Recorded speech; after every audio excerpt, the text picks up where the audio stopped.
Vamos a tener ahora una entrevista para hablar en particular de Ecuador con el señor Osvaldo Hurtado, que ha sido presidente de Ecuador, precisamente es un expresidente ecuatoriano, pero también vamos a hablar de diversos países de América Latina, entre ellos precisamente en Nicaragua. No sé si tenemos ya la conexión. ¿Ya está, Edu? Ya. Bien, vamos entonces con Osvaldo Hurtado, expresidente de Ecuador. Osvaldo, qué gusto tenerte acá en el programa. Encantado, Francisco. Encantado de conversar contigo y con los amigos del Perú. Bien, bueno, ¿cómo miras tú esta nueva fase de tu país con Guillermo Lasso en la presidencia? Bueno, la elección de Guillermo Lasso ha sido muy importante para el Ecuador, porque de no haberse producido, habría llegado a la presidencia de la República un gobernante cuya primera misión era conseguir a través de los medios que le fueran posibles, todos arbitrarios, el expresidente del Ecuador, mejor que el exdictador del Ecuador, Rafael Correa, sea exculpado de los delitos de corrupción por los que ha sido condenado. De manera que la elección de Guillermo Lasso ha sido bueno para la democracia, bueno para la justicia y bueno para la moral pública. De acuerdo. Ahora, una vez que, bueno, él ya salió, está fuera del cuadro, aunque su partido tiene una presencia importante en el Congreso, ¿cómo ves tú a Guillermo Lasso estos primeros pasos que está dando? Claro, es muy pronto para juzgarlo, pero digamos, de alguna manera, ¿cómo ves estos primeros pasos que él está dando y cuáles son las perspectivas, ¿no?, de que él pueda finalmente llevar a cabo su proyecto, teniendo en cuenta que tiene pues una alianza bastante precaria, ¿no?, en el Congreso? Bueno, es un gobierno extremadamente difícil. Primero porque es débil. Tú lo acabas de señalar, ¿no? No tiene más que un 10% de representación en la Asamblea Nacional. Segundo, porque la situación económica del país es extremadamente difícil. Prácticamente no tiene fuentes de financiamiento exterior a las que pueda recurrir, que no sean los organismos multilaterales. Y en tercer lugar, porque debe hacer una serie de cambios, reformas, para llevar adelante tanto el programa de vacunación. Ecuador es uno de los países con la mayor tasa de muertos, con una de las mayores tasas de muertos en el mundo, como también para poner la economía en movimiento. Nada de eso es fácil y todo es difícil. Ahora, precisamente, ¿no?, él va a tener que ver la manera de conseguir más recursos. Efectivamente, Ecuador es un país que está pues en una situación fiscal pero muy complicada. Esto viene en realidad desde Correa, ¿no? Y Moreno finalmente hizo lo que pudo, pero no ha podido realmente resolver el problema. Él entiendo que va a tratar de recortar gastos, tiene que también tener cuidado con el tema de los impuestos, porque ya han habido, protestas en Ecuador en relación con eso.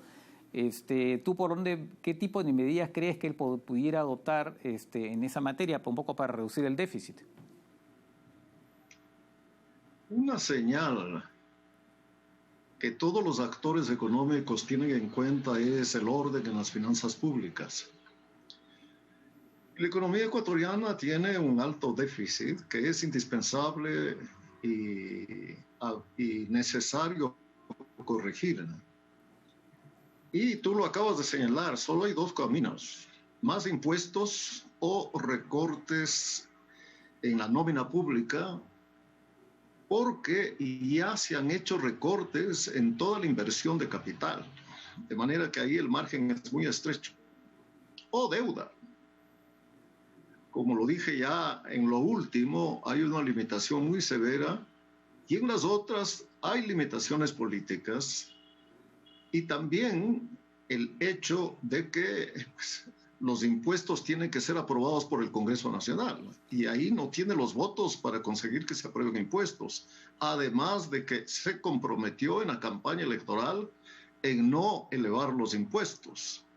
De tal manera que solo le queda el camino de recortar el gasto público, que creció durante el gobierno de Correa de 25 a más del 40% y que es necesario volver a bajarlo a menos del 30%. Y en ese campo no ha enviado todavía el gobierno una señal clara que dé a entender que por ese camino va a ir. Ahora, al mismo tiempo, él es un presidente amigable con la inversión. Imagino que también va a tomar, o ya está tomando medidas que puedan atraer inversiones al Ecuador. Eso podría también representar, en todo caso, digamos, un aliciente, ¿no? Y un empujón eventualmente para el crecimiento, ¿no? De este año y de los próximos, por supuesto, ¿no? Un punto fuerte, quizá el único, del gobierno es el buen suceso del sector externo. El precio del petróleo es alto, yendo a tasas elevadísimas, y flores, camarones, banano e innumerables pequeños productos se han vuelto muy dinámicos y los primeros muy sólidos en el mercado exterior. Esto es muy bueno. Además, la elección de Lasso ha significado una caída importante del riesgo país, una voluntad de los empresarios ecuatorianos de invertir porque tienen un presidente que les garantiza que no van a sufrir expropiaciones o impuestos confiscatorios, ¿no? O persecución política como ocurrió durante el gobierno de Correa, ¿no? Y porque hay un talante nacional que inusual en el Ecuador, ¿no? Quiero decir que la gente quiere que el gobierno tenga éxito, no solo sus votantes, sino muchísimos otros, que salga adelante. Y algunos sectores están dispuestos a hacer sacrificios, ¿no? Lo ha anunciado la banca, por ejemplo, el día de hoy, frente a una propuesta de Lasso, de que abran determinadas líneas de crédito para los sectores populares. Uh-huh. Bien, pero todo esto ayuda a sanear el sector externo, pero no a resolver el problema del déficit fiscal. De acuerdo, de acuerdo.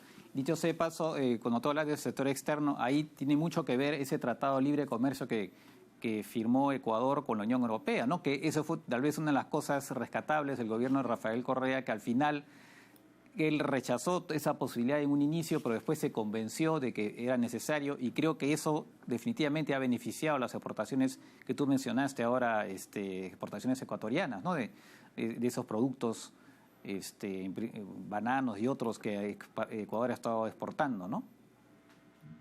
Bueno, Correa aceptó firmar un acuerdo de libre comercio con Europa después de haberse negado reiteradamente durante varios años a hacerlo. El Ecuador, igual que Perú, estaba a punto de firmar un acuerdo con los Estados Unidos. Perú lo hizo.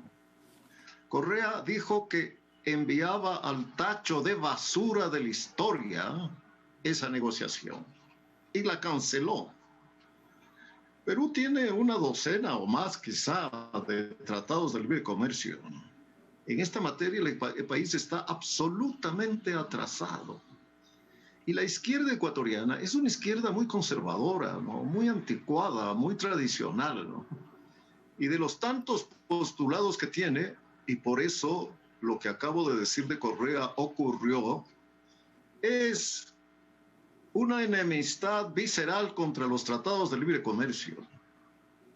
A pesar del que se celebró con la Unión Europea, ha incentivado no solo las exportaciones tradicionales agrícolas, sino también miles de nuevas exportaciones.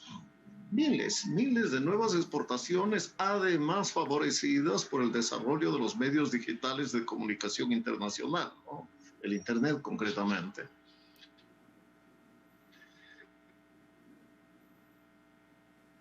Parece que tenemos... Bien, pero en todo este sector externo, tenemos... ¿no? El problema, y creo que preocupa a los organismos internacionales, además el candidato que van a significar costos para el presupuesto público. De acuerdo. Hemos tenido algunas dificultades para escucharte, Osvaldo. Quería preguntarte también, ya que hablas efectivamente un poco del panorama en general, el que enfrenta también a nivel político el presidente, el partido indigenista Pachakutik y Yacu Pérez, que se ha retirado, pero ¿cómo ves ahí Yacu Pérez, ¿no? la posible, cómo sería la actuación de este partido ahora frente al gobierno de Guillermo Lasso? La presidenta del Congreso Nacional pertenece a ese partido. Y el discurso que hizo el día de la posesión de Lasso, el día en que asumió la presidencia, asombró a todos los observadores políticos, porque fue constructivo, porque fue progresista, porque fue democrático, y ninguna de las tres cosas había acompañado la lucha política de Pachakutik. Todo lo contrario, absolutamente diferentes fueron sus posiciones, ¿no? Este es un punto positivo, ¿no? Pero frente a esto que ocurre con el partido político Pachakutik, que es el partido de los indígenas, pero no solo de ellos, de muchos mestizos, incluso de blancos, intelectuales, ¿no? Profesionales, ¿no? Revolucionarios, está el movimiento indígena, la Confederación de Movimientos de Nacionalidades Indígenas, y allí existe la posibilidad de que sea elegido como secretario general, como jefe, como presidente, pues un estalinista, y no exagero, un leninista, un maoísta. Bueno, Pachakutik es plural, como acabo de decir, pero la mayor parte de sus integrantes son indígenas, ¿no? Entonces, es difícil saber cómo finalmente va a transcurrir la posición de esta organización política, pero en todo caso quisiera decir, pues reiterar que hay un sector de esa organización política que está consciente de que deben hacerse cambios en la economía ecuatoriana para que el Ecuador pueda enfrentar el desempleo y la pobreza, que el primero ha aumentado dramáticamente y el segundo pues igual. De acuerdo. Ahora, tú también, además de por supuesto, analizar la realidad ecuatoriana, tú escribes mucho sobre la realidad latinoamericana. Estamos viviendo, ¿te parece? Da la impresión de que estamos viviendo una fase de, otra vez, el movimiento del péndulo, ¿no? En un momento dado fueron gobiernos de lo que se llama el socialismo del siglo XXI, ¿no? Que digamos que asumieron. Después hubo un reflujo, ¿no? Y gobiernos más bien de derecha, como el de Piñera, otros o en el propio Uruguay, que digamos, se asumieron el poder, pero pareciera que otra vez el péndulo está girando, bueno, no totalmente, porque en Ecuador precisamente es lo que no ha pasado, pero pareciera que en Colombia va eventualmente a haber un próximo presidente de izquierda, en Chile pues la cosa va por ahí, ¿no? En Argentina regresó el kirchnerismo y bueno, y ganaron las elecciones los del MAS en Bolivia. ¿Cómo ves ese panorama en nuestra región? El comportamiento político de los electores en América Latina es más que curioso. Igual de un sector de su dirigencia política. Porque si algo está demostrado a través de lo ocurrido en la segunda mitad del siglo XX y en lo que va del siglo XXI, es que los proyectos socialistas no solo que han fracasado en su oferta de mejorar las condiciones de vida de la población, sino que han producido la muerte de millones, decenas, centenares de millones de personas por hambre. Es lo que ocurrió en la Unión Soviética, en Rusia y Ucrania, y lo que ocurrió en China. El país más atrasado, o uno de los países más atrasados de América Latina, es Cuba. Más de 50 años gobernada por las ideas socialistas. No solo más atrasado, más pobre. Y Cuba, hacia la mitad del siglo XX, era un país bastante adelantado en América Latina. Quizá le seguía a Argentina en aquella época. Esta es una preocupación. ¿Cómo es posible hoy que líderes políticos ilustrados y que pueblos latinoamericanos apoyen proyecto que va en contra de la reducción de la pobreza, en contra del mejoramiento del empleo y en contra de la equidad social, como son los proyectos económicos socialistas? Esa es una primera preocupación. Una segunda es el regreso del caudillismo autoritario. Gobierna México, Argentina, gobierna Venezuela, Nicaragua, estos dos últimos, caudillismo autoritario criminal, vale la pena repetir 3 veces. Y lo mismo podría ocurrir en Brasil, a lo mejor en Colombia, y espero que no ocurra en el Perú. Entonces, América Latina está volviendo a un estilo de gobierno no democrático, sino dictatorial, de aquel que siempre tuvo a lo largo del siglo XIX y la primera mitad del siglo XX, ¿no? Y que esto ocurra cuando a fines de siglo toda América Latina era democrática con excepción de Cuba.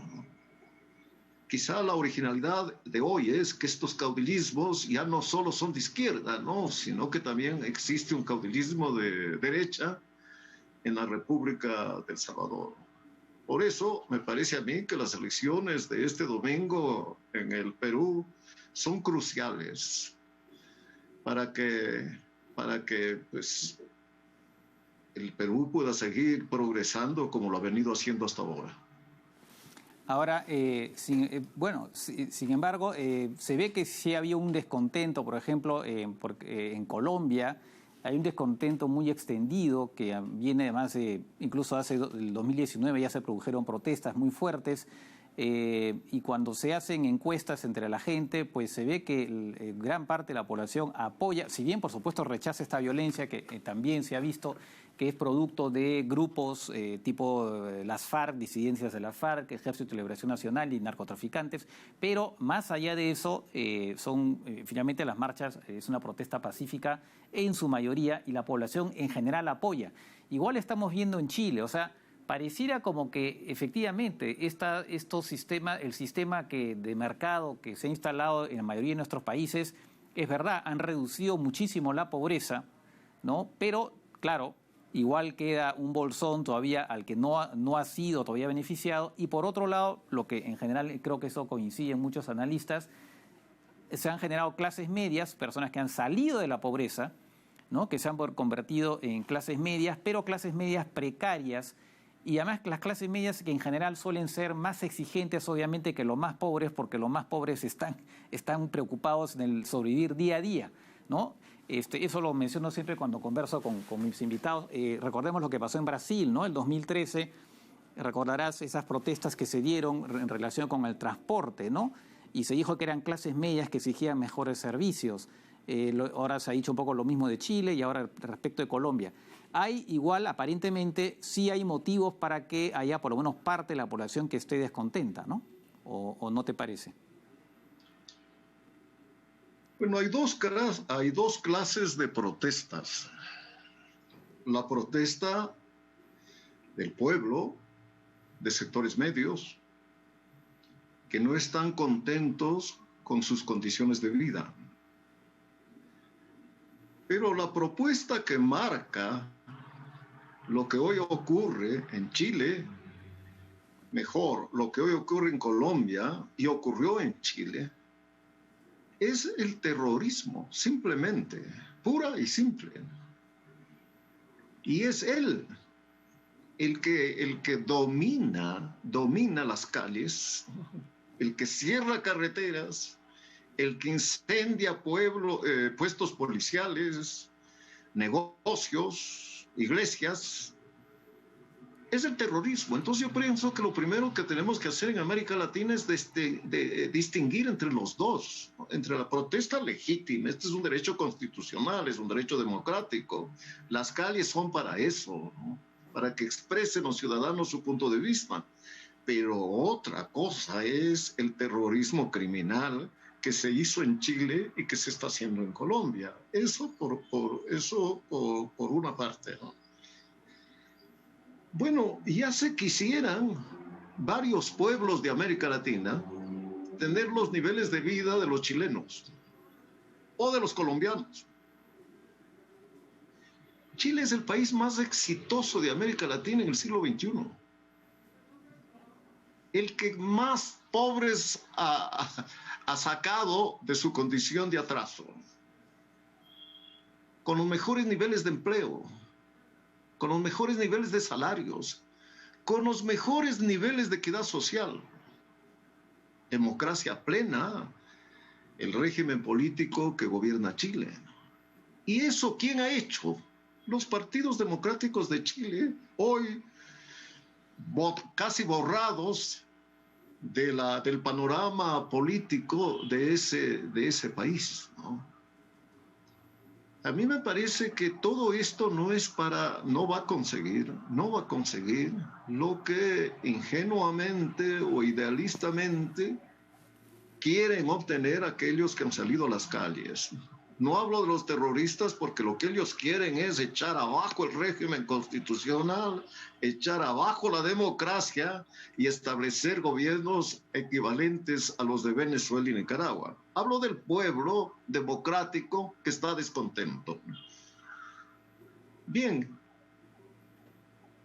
los problemas pueden resolverse mediante el diálogo, mediante la negociación, mediante los acuerdos, pero el pueblo latinoamericano debe tener conciencia, sobre todo el colombiano y el chileno, que en los últimos 20 años han progresado como nunca jamás en su historia.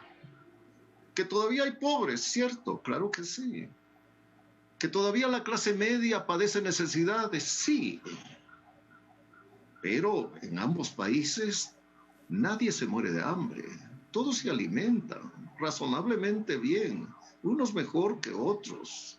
Pueden enviar a sus hijos a la escuela, al colegio, muchísimos a la universidad. En el Ecuador hay indígenas que tienen títulos universitarios.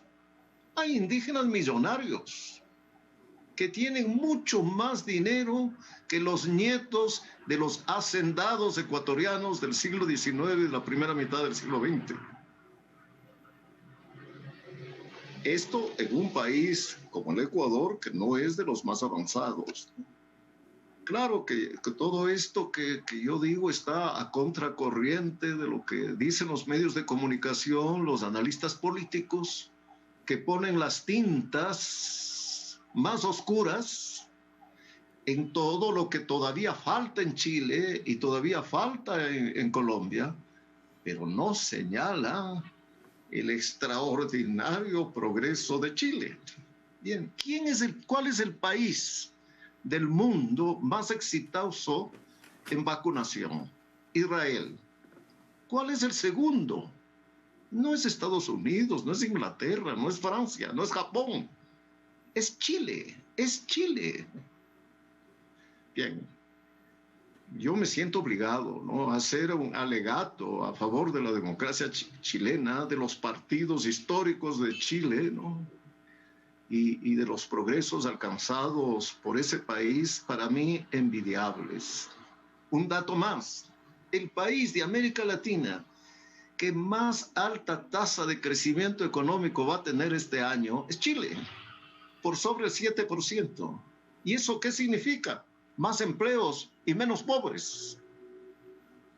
Porque la equidad social es importante, pero su importancia tiene que ser más relativa en países como los nuestros y más significativa en países como los desarrollados. En los nuestros la prioridad es la eliminación de la pobreza. Eso es lo fundamental. Y Chile lo va a conseguir este año con un crecimiento del 7%, porque en cuanto crece la economía, crecen los empleos. Y en cuanto un hombre o una mujer tiene un empleo, deja de ser inmediatamente pobre, aunque el Estado no le dé ni educación, ni salud, ni ningún otro beneficio que debe darles.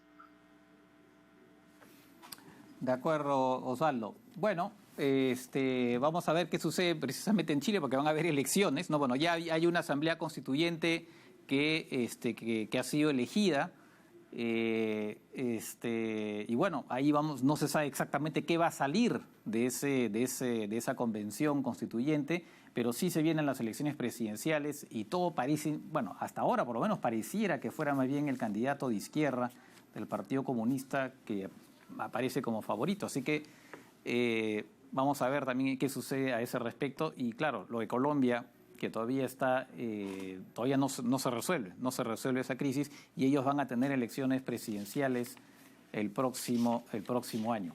Osvaldo, quiero agradecerte por esta participación tuya en el programa.